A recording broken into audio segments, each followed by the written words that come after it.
Hello and welcome to WorldCanvass from International Programs at the University of Iowa. I'm Joan Kerr and we're coming to you from Film Scene in downtown Iowa City. This is part 2 of a 3-part series on gender and identity, and we thank you for joining us. Before we get started, I'd like to remind you that you're invited to come to the live shows or to catch them later on UITV, YouTube, iTunes, or the IP website, which is international.uiowa.edu. And you can learn more about Film Scene at icfilmscene.org.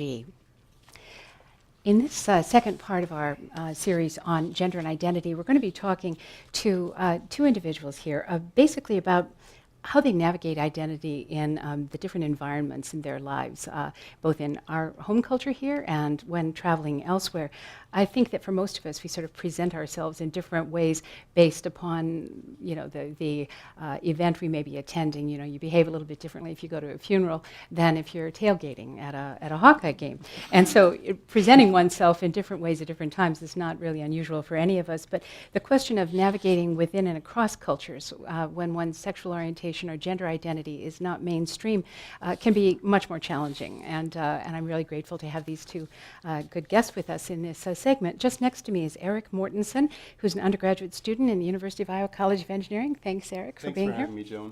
Pleasure. And next to Eric is Jaime Nevins. Thank you for coming, Jaime. Jaime is an Iowa City business owner. The business is Back Together Massage. So thanks for being here. So Eric, I just want to talk to you first about, who you are, where you're from, and one of the reasons we've got you on the show is that I know you have taken advantage of study abroad, Yes. And you're interested in working abroad. And so where are you from?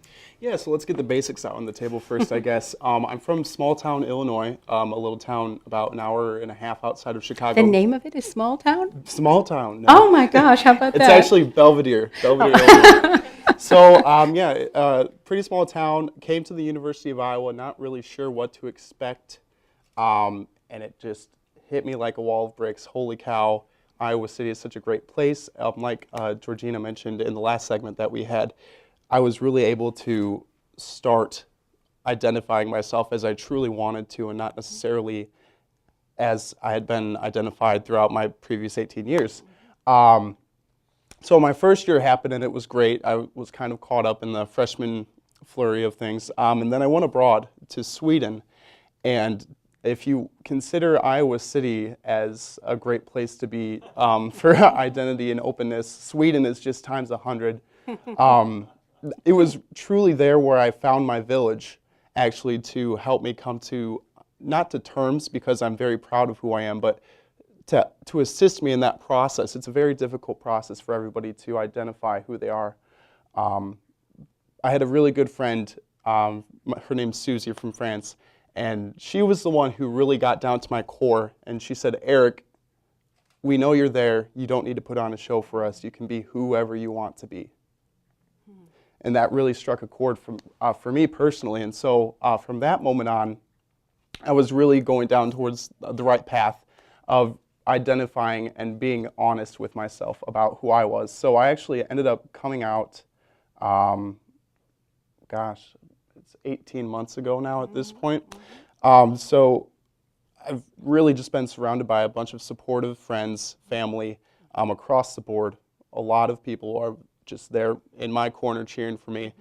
And I feel like I might be the exception to that. I feel like my support system is very good, but in other cases I know that other people aren't as privileged to have people who love and care for them genuinely and who support them regardless of whatever their label or identity is.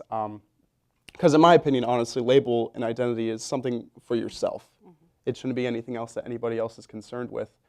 But you had mentioned that I do want to have an international career and lifestyle, and so the truth about that is that you do have to be very well aware of the society and the civilization that you're in and how your identity plays with that. For example, I'll be going to Cuba in about 15 days now. I'm really excited. But for a long time, Cuba has been very homophobic, I would want to say. In the past 10 years or so, things have started to lighten up. But that's just something that you have to be very well aware of, regardless of wherever you are. I know I was also considering a program in India, the India Midterm program offered by the Study Abroad Office. And India is not a very safe place. It's not a safe zone, for sure. But that's just something that I'll have to be well aware of through my undergraduate and graduate career as a civil engineer, and then onward on through the rest of my life as a international engineer and as a global citizen. Wow. Did you have any difficulty with your parents when you came out? Was that a surprise for them or no? Yeah, my dad was completely caught off guard, which surprises me. But both my mom and my dad, and even my sister, who I consider my best friend, we're very close-knit, very supportive. I really didn't receive any negative feedback, all very supportive and loving, which is what I would hope that every single person had access to. So you said that Sweden is like Iowa City times 100. Yes. What kinds of things would you say just sort of, blew your mind when you were there? With the specific context of gender identity equality, for one, the gender-neutral bathrooms over there, everything is neutral. And it's really weird to look into. If you have a chance, look into the Swedish language. They're actually introducing a neutral he and her. So really? There's a his, there's a her, and then it's essentially equivalent to the English it, but it's not it. It's just neutral. No gender identified to it. And I thought that was very interesting right off when I was in my basic Swedish class while I was over there. But I think the most interesting thing to me, coming from a sheltered, closeted society, or not society, but way of living, I guess, into Sweden, was that nobody, I mean, of course people care for you, everyone cares for you, whoever you consider your close friends, but nobody really was impacted that significantly enough to have a negative reaction to you or cut you out of their lives. I mean, they were willing to just open arms say, well, great. Yeah, it would be like saying my eyes are blue. Yeah. It's just straight up. Wow, how about that? That's really great. And I know that the Study Abroad office has, a helpline if you had run into trouble anywhere, or if you were to run into any problems when you're in Cuba or elsewhere. Oh, of course. It's important to the university and to Study Abroad to make sure the students are safe and feel that they have the Study backing. Abroad office actually has a 24-hour emergency call line. So if you're anywhere in the world at any time, if something happens to make you feel uncomfortable, LGBT or anything else, there's somebody there willing to help. Yeah, great. Well, before we move on to Jamie, I just wanted to ask, are you involved in any of the campus gay organizations or the resource group? So I'm actually not. I'm I'm your stereotypical engineer who's taking 19 credit hours, and so it's great. It keeps me really busy. And then on top of that, activities with my fraternity, dance marathon, and a few other organizations really limit my free time to do anything else. Sure.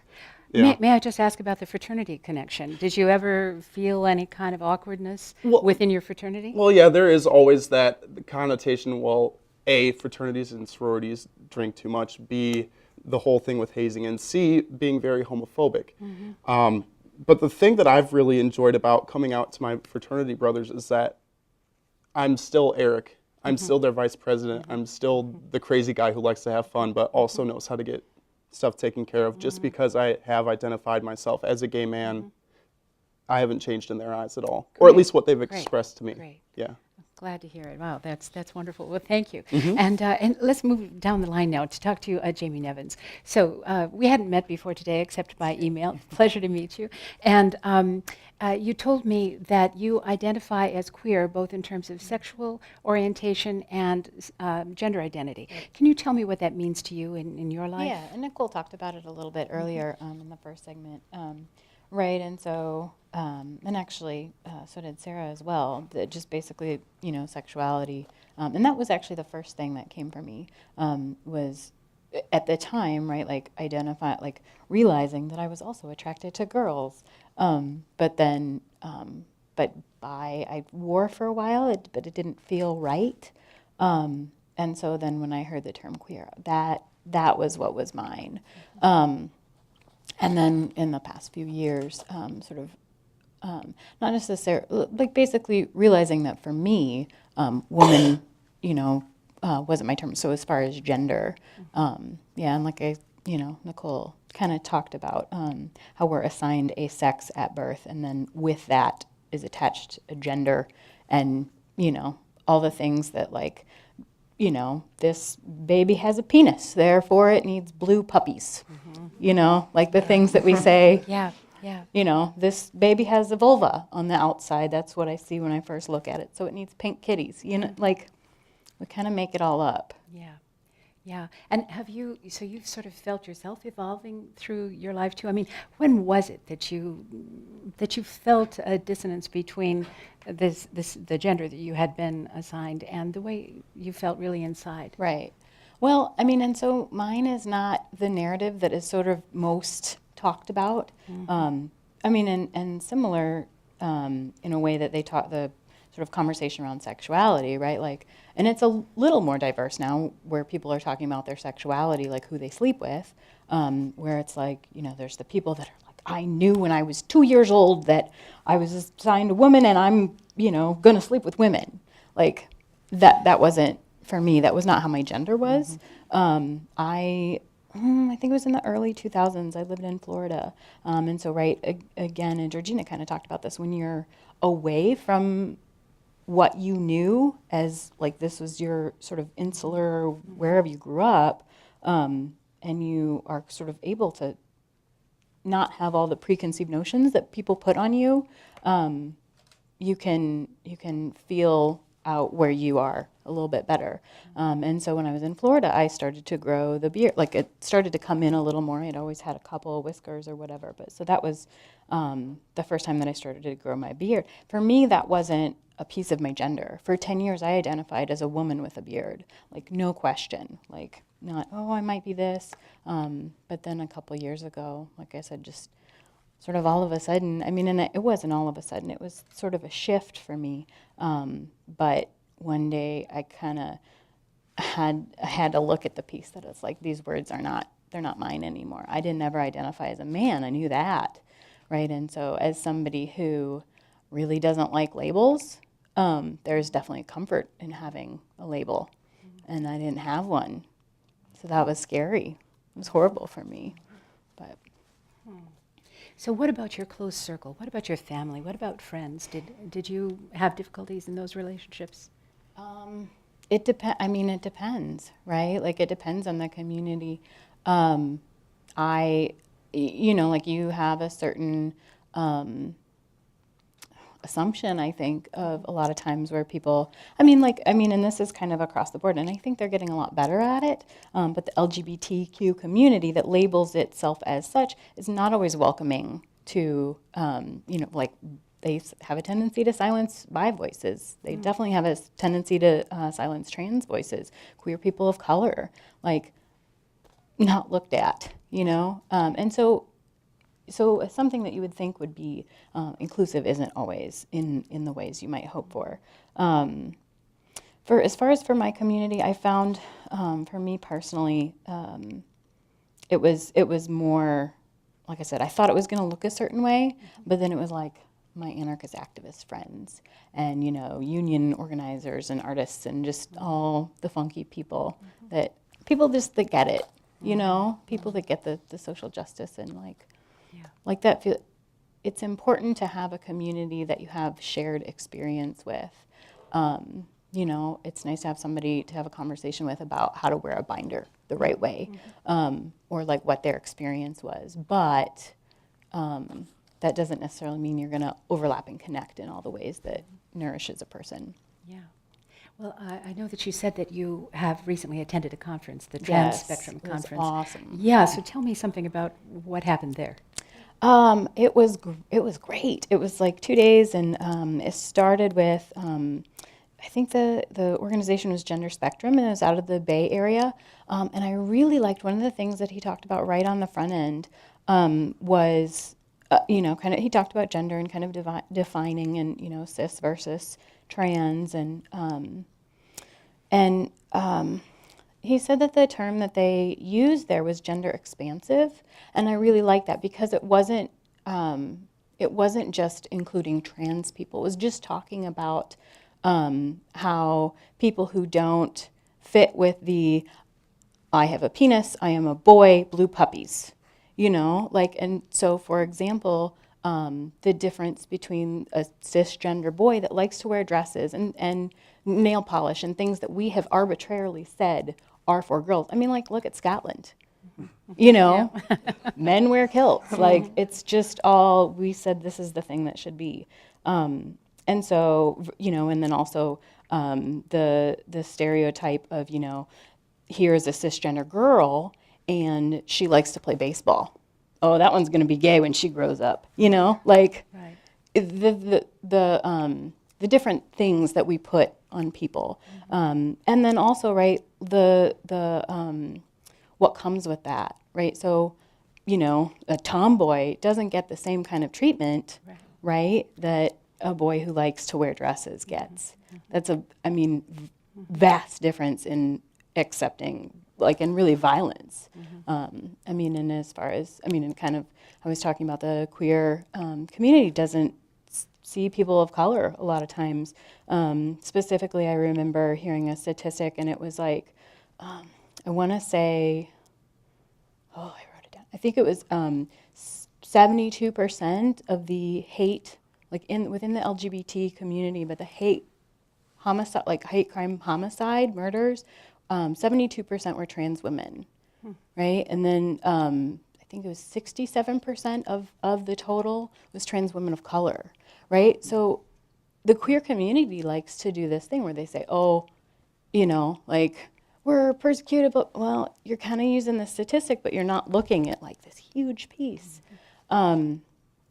So, yeah, that was one of the things. And I was aware of the trans women of color piece of it from an experience I had visiting my sister in D.C., I think last year. And I was very worried because there had been many trans assaults on trans women.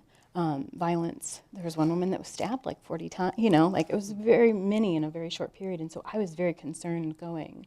And then there was kind of the standard, like, you know, but I didn't really experience anything like that. And I read an article while I was there, and it was, you know, that was when I realized it's pretty much trans women of color that get the most violence from our society.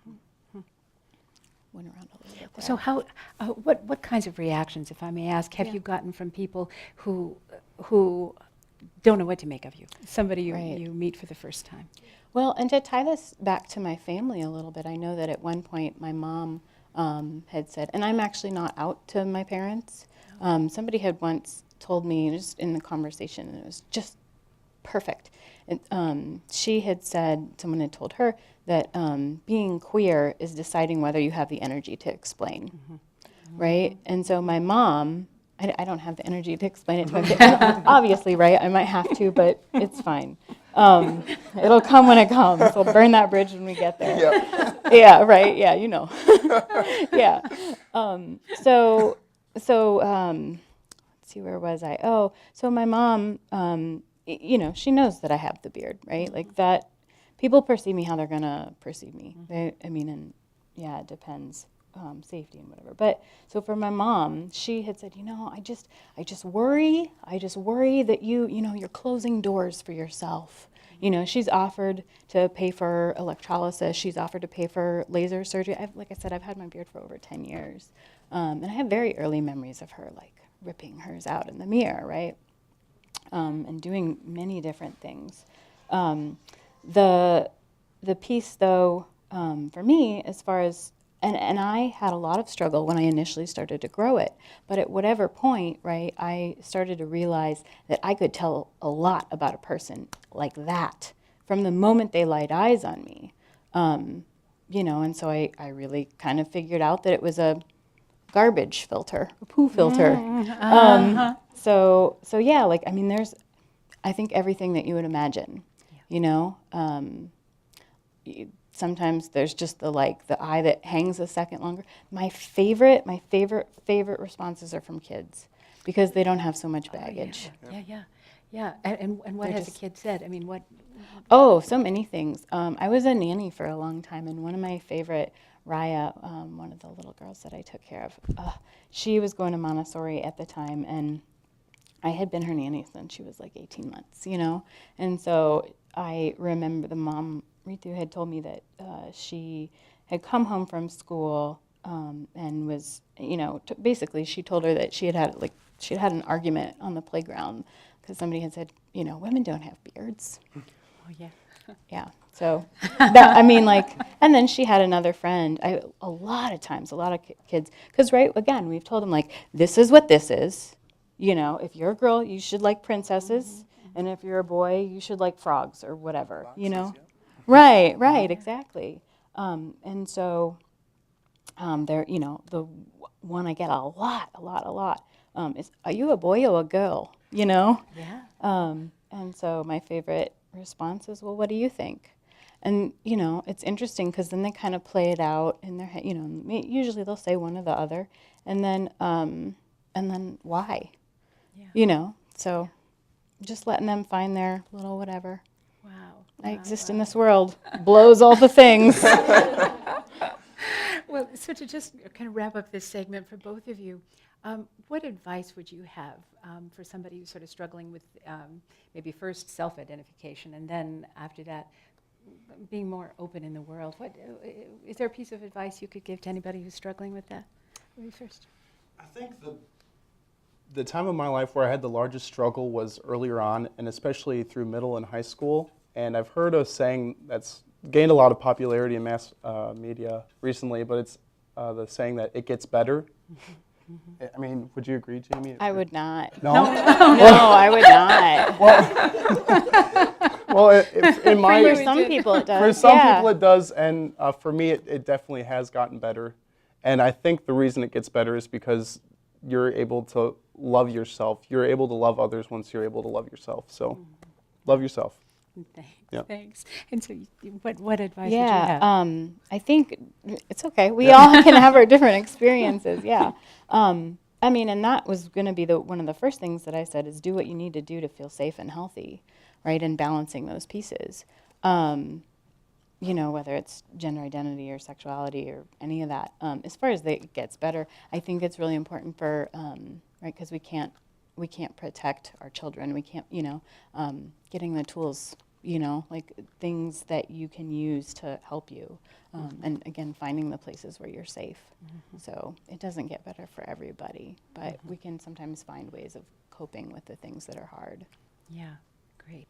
Wow, I'm so grateful to both of you for being on with us, Eric Mortensen and Jaime Nevins. Thank you so much, both of you. And so unfortunately, we're at the end of this segment, but I'd like to remind all of you that you're watching WorldCanvass, and this was the second part of a three-part series. In this next section, we're going to be looking at human rights and gender and identity. And so WorldCanvass programming is available on YouTube, iTunes, UITV, and the International Program's website, which is international.uiowa.edu. If you want to learn more about Film Scene, you can find them on the web at icfilmscene.org.